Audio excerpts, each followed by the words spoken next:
ऋषिकेश में गंगा जी के किनारे एक संत रहा करते थे। वह जन्मांध यानी जन्म से अंधे थे और उनका नित्य का एक नियम था कि वह शाम के समय ऊपर गगन चुंबी पहाड़ों में भ्रमण करने के लिए निकल जाते और हरि नाम का संकीर्तन करते जाते। एक दिन उनके एक शिष्य ने उनसे पूछा, बाबा आप हर रोज इतने ऊंचे ऊंचे पहाड़ों पर भ्रमण हेतु जाते हैं, वहां बहुत गहरी गहरी खाइयां भी हैं और आपको आंखों से दिखलाई नहीं देता, क्या आपको डर नहीं लगता? अगर कभी पांव लड़खड़ा गए तो? बाबा ने कुछ नहीं कहा और शिष्य को कहा कि शाम को तुम मेरे साथ चलना।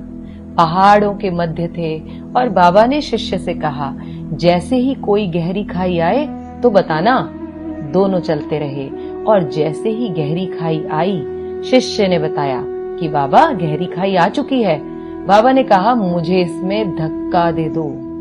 अब तो शिष्य इतना सुनते ही सकपका गया। उसने कहा, बाबा मैं आपको धक्का कैसे दे सकता हूँ, मैं ऐसा हरगिज नहीं कर सकता। आप तो मेरे गुरुदेव हैं, मैं तो किसी अपने शत्रु को भी इस खाई में नहीं धकेल सकता। बाबा ने फिर कहा, मैं कहता हूँ कि मुझे इस खाई में धक्का दे दो, यह मेरी आज्ञा है और मेरी आज्ञा की अवहेलना करोगे तो नर्कगामी होगे। शिष्य ने कहा, बाबा मैं नर्क भोग लूंगा मगर आपको हरगिज इस खाई में धक्का नहीं दे सकता, नहीं धकेल सकता मैं आपको इस खाई में। तब बाबा ने शिष्य से कहा, रे नादान बालक, जब तुझ जैसा एक साधारण प्राणी मुझे खाई में नहीं धकेल सकता तो बता मेरा मालिक भला मुझे कैसे खाई में गिरने देगा। उसे तो सिर्फ गिरे हुओं को उबारना आता है, गिरे हुओं को उठाना आता है, वह कभी भी किसी को गिरने नहीं देता।